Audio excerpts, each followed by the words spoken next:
Bismillah. Assalamualaikum warahmatullahi wabarakatuh. Alhamdulillahillazi binikmatihi tatimus solihat. Alhamdulillahillazi ba'da ma'amatana wa ilahin nusyur. Sering saya tengah malam terbangun. Jam 2, jam 3 terbangun. Alhamdulillah, tentunya ini rahmat dari Allah Azza wa Jalla. Kadang saya setiap terbangun di malam hari gini terus suka membaca buku-buku yang saya miliki atau kitab-kitab yang saya miliki, kitab tarjim untuk menambah wawasan, terus bertolabul ilmi, menuntut ilmu, baik itu di rumah atau di majelis ilmu. Jangan pernah tinggalkan ilmu sehari pun. Insya Allah kita selalu mendapatkan ilmu, petunjuk, dan jauh dari kejahilan. Amin.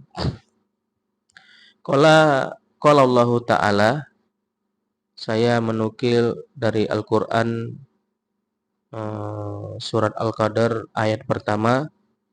A'udzu billahi minasyaitonir rajim. Inna anzalnahu fi lailatul qadar. Artinya, sesungguhnya Al-Quran itu diturunkan di malam Lailatul Qadar. Kita pahami ayat ini, dan sebelumnya kita sepakat bahwasannya Al-Quran itu diturunkan di malam Lailatul Qadar. Allah mengatakan demikian, Al-Quran diturunkan di malam Lailatul Qadar. Di sini saya ingin menyampaikan bagaimana proses turunnya Al-Quran. Saya barusan membaca prosesnya turun Al-Quran, yaitu atau wahyu yang dibawakan oleh malaikat Jibril kepada baginda Nabi Muhammad Sallallahu Alaihi Wasallam.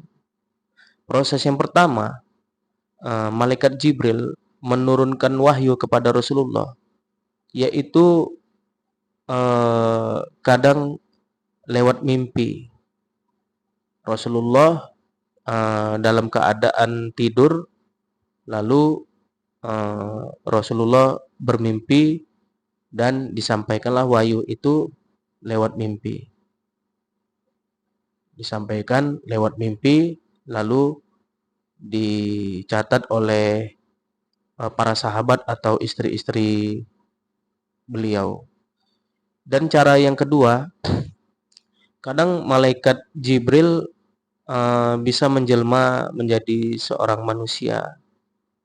Kisah ini sudah sering kita dengar atau masyhur, bahwasannya Rasulullah pernah berkumpul bersama para sahabat.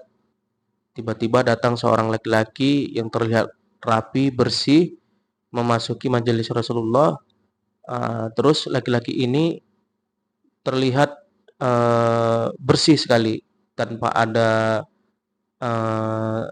tanda-tanda seorang musafir.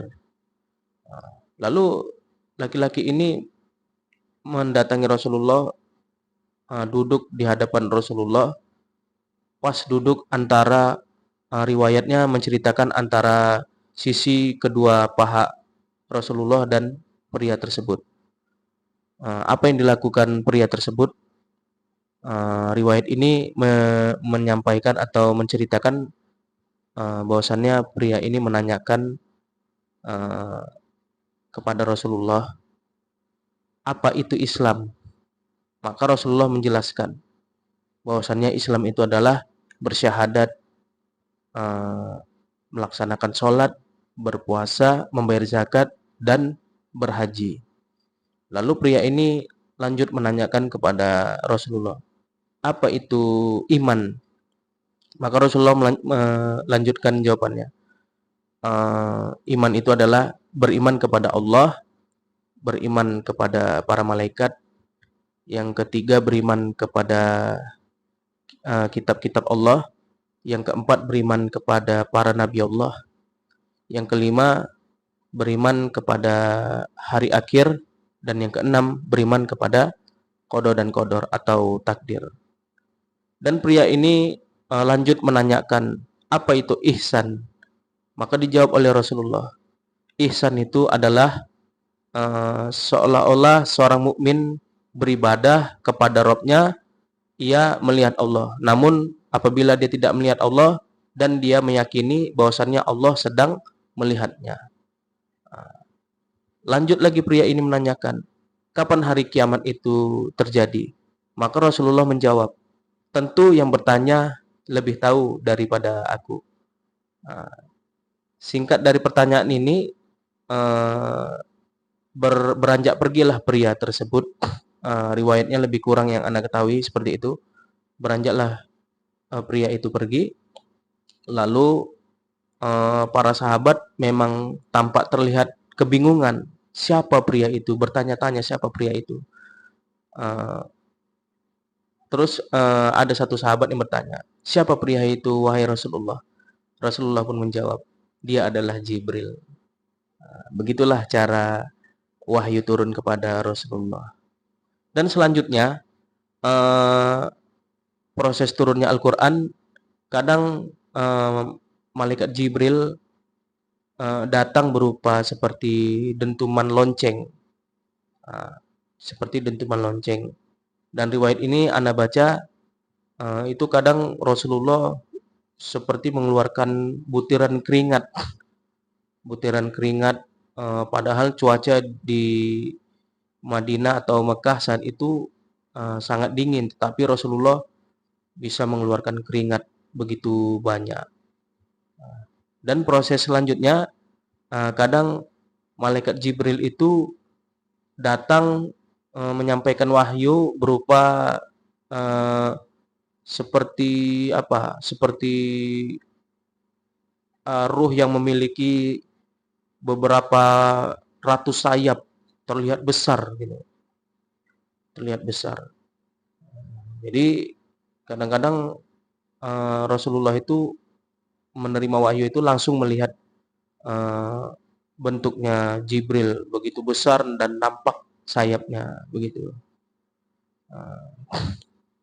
Dan proses selanjutnya, kadang kala wahyu itu disampaikan melalui perasaan hati, melewati hati Rasulullah. Sampai Rasulullah bersabda mengenai tentang rezeki, ada satu pesan yang disampaikan malaikat Jibril kepada Rasulullah, bahwasannya setiap manusia itu rezekinya sudah dijamin oleh Allah Azza wa Jalla sampai dia wafat. Maka Rasulullah menyampaikan kepada para sahabat, tentunya berpesan untuk kepada para sahabat, carilah rezeki dengan yang halal dan baik-baik. Itulah proses wahyu yang disampaikan dengan melalui hati Rasulullah. Ada riwayat yang satu ini dijelaskan mengenai tentang rezeki. Jadi sekianlah proses-proses Al-Quran itu turun, wahyu itu turun, malaikat Jibril bisa menjelma jadi manusia, bisa lewat mimpi, dan bisa berupa dentuman lonceng. Mudah-mudahan kita sudah menghafal atau mengetahui bagaimana proses turunnya Al-Quran. Tentunya Al-Quran adalah kitab suci kita umat Islam.